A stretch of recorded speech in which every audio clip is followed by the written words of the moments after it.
குணமடைறாங்க, பலர் குணமடைகிறது இல்ல. ஏன்னா பரலோகத்தின் பிதா அவங்களுக்குன்னு ஒரு திட்டம் வச்சிருக்காரு. ஆனா அது மர்மமா இருக்கலாம். இந்த பூமியில இருந்து கடந்து பரலோகத்தில் உன் பிதாவை சந்திக்கும் போது நீ ஒரு மான போல துள்ளி குதிப்பண்ணி ஏசாயா வாக்கு பண்ணிருக்காரு. உனக்கான வெகுமதி பெரியதா இருக்கும். அதனால இன்னும் கொஞ்சம் பொறுமையாரு.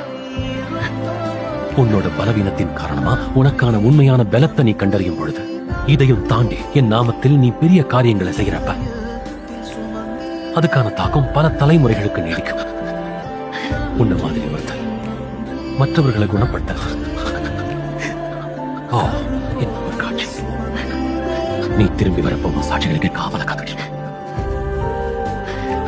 யாக்கோபு, நினைவுல வச்சுக்க, நீ குணமடைஞ்சிடுவ. இது கொஞ்ச காலத்துக்கு தான்.